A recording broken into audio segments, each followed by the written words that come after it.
Yo, what on YouTube? It's your boy Shaiko Plays, and today we have a amazing video. Last night, very early in the morning, they did a live stream of the Tekken talk, and they spoke all about season 2 and what's gonna be coming up. I'm not gonna lie, some of the changes they're making I think was really good. I really think like it will bring some life back into the game, and probably make season 2 much more enjoyable than season 1 to play. So in this video, I'm just gonna kind of break down the important parts they spoke about in the live stream. The live stream was quite long. It was a 2-hour live stream, so I'm gonna try my best just to kind of break down just the important parts they mentioned. I'm just gonna quickly go over it. So without further ado, let's get straight into the video. So first thing that they announced obviously is Anna Williams. This is not a surprise to anyone.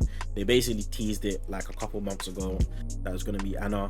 To be honest, I wish that they kind of teased a different character because we knew Anna was coming. But hey, they did the Anna trailer. If you want to see my reaction on the Anna trailer, that will be up on the channel as well, so make sure you hit that subscribe button. But yeah, basically, so for early access, so that's if you get the season pass, you'll be able to play Anna on March 31st or April the 1st, depending on where you are in the world. And then the official release will be April 3rd or April 4th, depending on where you are in the world. So yeah, that's going to be Anna. So apologize if I'm blocking part of the screen, but I'm just going to basically read what it says here. So basically, there's going to be two types of passes. There's going to be a character and stage pass, and there's going to be just a character pass. So depending on if you want to be able to get the stages as well, there's going to be a separate pass, or if you just want the characters, there's also going to be a pass for that. I'm guessing the reason why they've done this is because of the controversy that time when they released the Hiachi stage and it wasn't free for people at the season pass. So they've made it clear that there's going to be two different passes, one for character and stages and one just for characters. So yes, you'll be able to pick whatever pass you want. Also, speaking of the character, the DLC characters, they specifically mentioned that there's going to be one Tekken original character. So that tells me that there's probably not going to be a guest character in this season, and we're going to have basically 3 returning characters and a new original character. So that should be exciting. I do feel like season 1's DLC characters were very lackluster. Not a lot of people liked or enjoyed them. So I do hope they bring back some fan favorites or some really exciting characters, like Bruce, or even bring back like Marduk or Bob. I'm saying these are like very popular characters, so I do hope they bring back some more classic characters. But I'm interested to know what this new original Tekken character is going to be, so I'm excited about that. So season 2 is officially going to start on April 1st, or depending on where you are, it might be March 31st anywhere in the world. So that's when season 2 is officially going to be released and when it's going to start. Again, pretty much what everyone kind of expected, because they added a new battle pass, and that ends on the 31st of March. So everyone expected season 2 to be starting in April, so we just gotta wait a month and a bit before we get to season 2. Now, in this live stream, they mentioned some system changes that they're doing, which I'm going to talk about right now. Now, Michael Murray did mention that they have about, I think he said like 1,500 patch notes basically. That includes like character specific stuff, which they didn't go into in the live stream exactly. For character specific stuff, we're gonna have to watch the next Tekken talk, which they said they're gonna have in March, probably for that, or closer to season 2. But in this stream, they went through some very interesting system changes, which I'm going to talk about now, and I like a few of them. There's one I'm a bit worried about. I'm going to get straight into that. Cool. So the first system change that they mentioned is they wanted to expand options with the heat system. So they did 2 things basically. One, they made it so certain characters can use heat smashes and heat burst from their stances.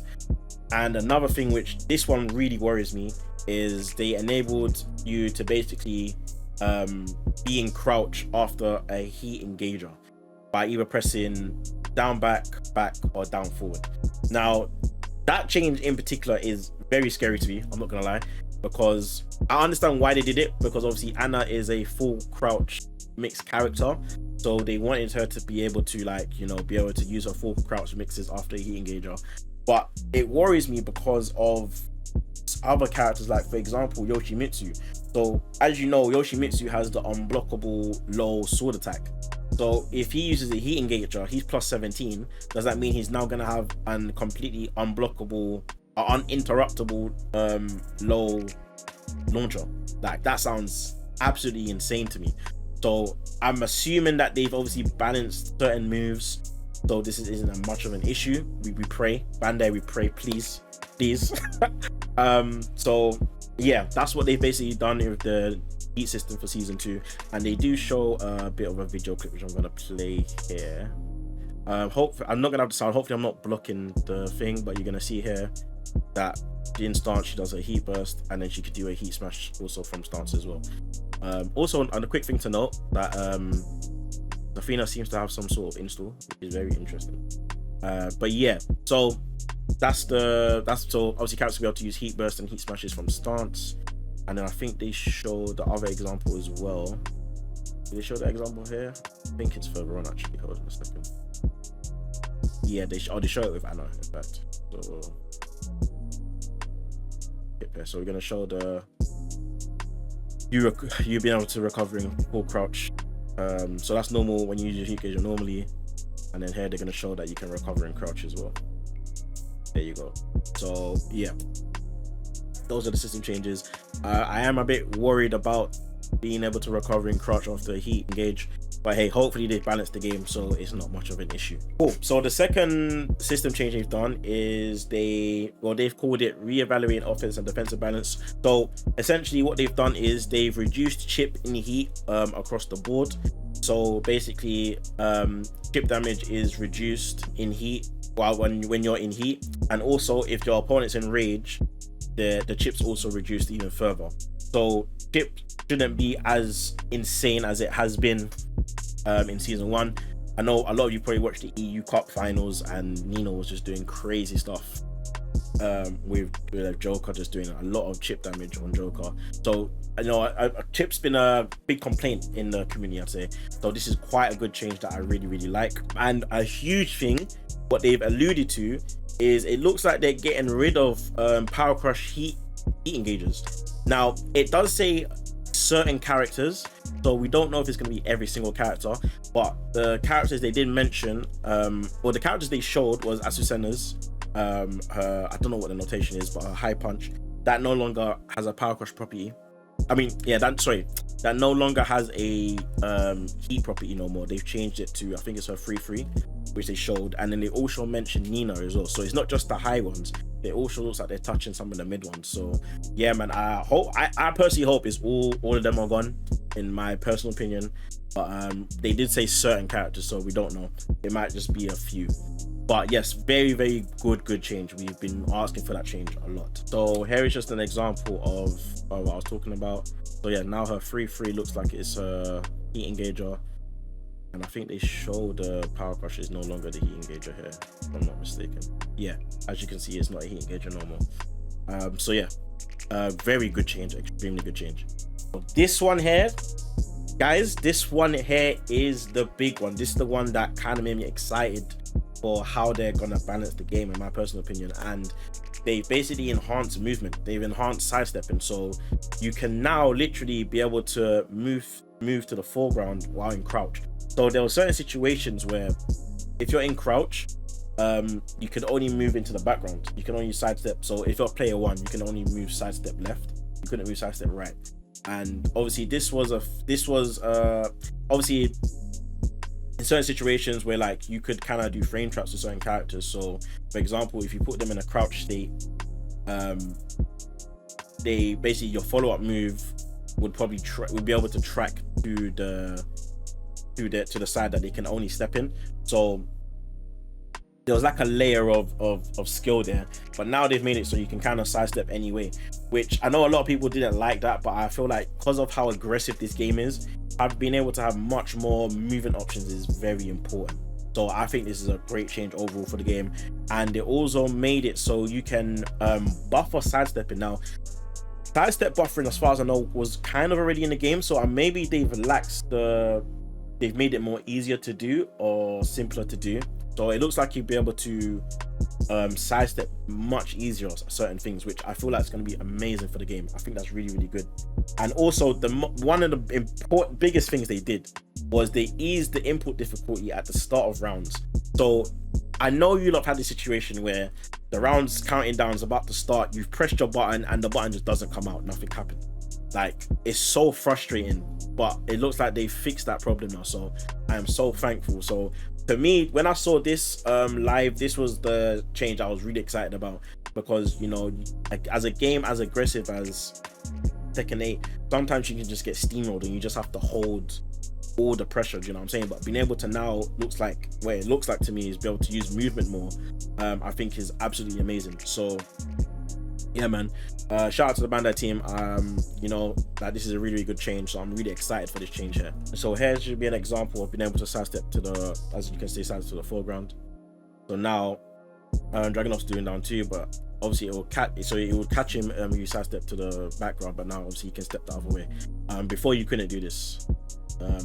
So yeah, this is really good change. And then also they're gonna show, yeah, so obviously here they're showing that you can obviously buffer a sidestep in the middle of low string, so this will make it easier to be able to sidestep moves that have like delayable strings and stuff.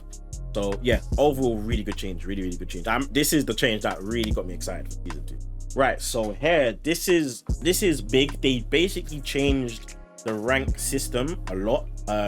They changed how it kind of works in a lot of aspects. They've changed a lot of stuff, so it's a lot to go through, so I'm going to quickly try and go through it as quickly as possible. But essentially what they've done is, now in season 2, Tekken power is not going to be used for matchmaking. What they're going to do now is they're going to use your highest rank amongst all your characters for matchmaking purposes. And this also means, if I'm pretty sure they said in the live stream as well, that this also means for if someone has like multiple GODs. So for example, let's say I have 2 GODs, and then I'm playing on like a you know, a different character who's a lower rank. What the game would then do is it will match me more with people who also have 2 GODs. So essentially, how rank should work is that you should definitely be matched more with people that are actually your skill level, instead of kind of, you know, sometimes when like a top player or whatever is on like an alternate character, they can just kind of steamroll through, you know, the lower brackets and stuff like that. Now that shouldn't be a problem as much, because they're actually gonna base it on your highest ranked character. So for example, if someone has like 6 GODs, the game will then try and match them with someone who also has 6 GODs. So it's more based on skill. That's kind of what I understood from the live stream. So that's really, really one good change that they've done. And now another thing that they've done that I complained about this in a video ages ago with the rank system and the point system, how it's done. They've completely changed it. So if you didn't know, in season 1, it was weird where basically so when like at the beginning of Tekken 8, the rank system was very strange, where you would lose more points losing to someone higher ranked than you,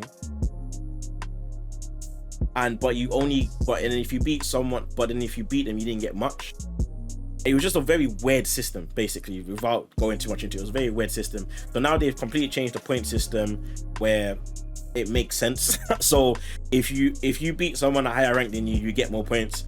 And if you lose to someone a higher rank than you, don't lose as much points. But then if you lose someone lower rank than you lose more points. It just, you know, a system that makes sense. I don't know why they did it like that in season 1, to be honest with you. It made 0 sense. But now it makes sense. So that's a really good change, where you obviously, if you lose someone lower ranked, then you lose more points. But then if you lose to someone higher ranked, then you don't lose as much points. So that's a really, really good change that they've done for ranked. They also changed the winning streak bonus as well. So obviously in season 1, if you won 3, I think they said, yeah, if it was in blue ranks, if you won 3 matches in a row, then you'll get a boost in points. But then also if you lost 3 matches in a row, you lost a lot of points. So now they've changed it, so it starts from red ranks and you only need 2 consecutive wins. So if you win twice in a row, you get a boost in points. And they mentioned as well that they got rid of the lose streak. So I don't believe there's a lose streak anymore, which is very, very interesting. So yeah, I just feel like rank's just going to be overall not as frustrating to play.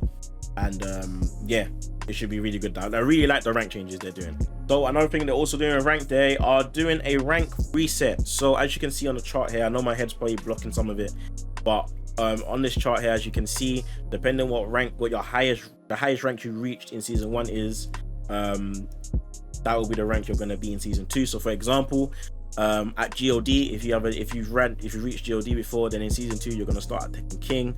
If it was Tekken God or Tekken God Supreme, you're going to start at Kitchen, and so on and so forth. So yes, there's going to be a rank reset, so all the sweats are going to be on rank at the beginning of season 2. But I like that. I do like they've done a rank reset. You know, it makes the game more fresh, and you know what I'm saying, it makes you want to grind more and stuff like that. But speaking of grinding, there's another thing they added, which I'm about to show you right now, and that is they added 8 new ranks. Now these 8 new ranks are essentially, from my understanding of how they kind of explained it, it looks like it's going to be similar to Street Fighter's MR system, where basically once you've hit God of Destruction, you can obviously keep fighting players at that level and at that rank to get like different GODs basically. So you got GOD 1 all the way through 7, and then the final one is GOD Infinite, Unit 8. But yeah, this rank was absolutely insane. I can't lie. So this is where the game really begins. You know, they also mentioned that it's going to be very, very, very difficult to get some of these ranks. So this is where the sweats are going to be living right here. This here is where the sweats are going to be living. So hopefully I get my God, and we can see how far we can get, man. But from the way they're talking about it, it looks like it's going to be very difficult, very, very difficult. But yeah, this is where I feel like the top players, like the really good players, are gonna be, you know, hitting God Infinite is gonna be insane. Like if you get this rank, you're just know your levels at the game. I feel like you're gonna be levels at the game. So yeah, and that's pretty much it for a lot of the rank stuff. So guys, the final major thing that they showed was the Ghost versus Ghost mode. So I've been waiting for this mode since pretty much the game came out. They mentioned this mode ages ago, but it looks like it's finally dropping in March. So you'll be getting that very, very soon. And essentially you'll be able to have your ghost fight other people's ghosts. So they showed a clip where basically you can go to the Tekken Lounge, you go to a player, and then you can choose to make your ghost fight their ghost. And then you also have like different settings you can set your ghost. You can set your ghost to like more aggressive or defensive or more balanced stance. But not only that, they looks like they're really like adding things to this mode. So as you can see here, the initial mode drops in March, but then in May they're going to implement something called Tekken Ghost Showdown. So what that is, actually I'm going to show you quickly. They had a clip of it. I'm just going to quickly see if I can find it right here. Yeah, so it looks like you got this big like stage arena thing, and then literally what you can do, you can go into the cabinet and everything, and you'll be able to like literally instruct your ghosts how to play. So it's literally like coaching. It's actually insane. Like the feature sounds crazy. So you can literally coach your ghost in the middle of a fight while you're fighting someone else's ghost, and it's actually very interesting. And yeah, they basically said that you'll be able to like kind of really coach your ghost to really fight how you want it to fight. So it's kind of like Pokemon in a sense. I keep it a buck. It's gonna kind of be like Pokemon. It's crazy how you can really train your ghost and stuff like that with AI and stuff. So I'm actually very looking forward to this mode. I'll be honest with you. Like I feel like you can make a lot of content with this mode. Like, you know what I'm saying? I really like it. So yeah, I'm really excited for this Ghost versus Ghost. But yeah, guys, that's basically all the major updates for season 2. We're gonna get more information next month in March. They're gonna do another Tekken talk just before they drop season 2.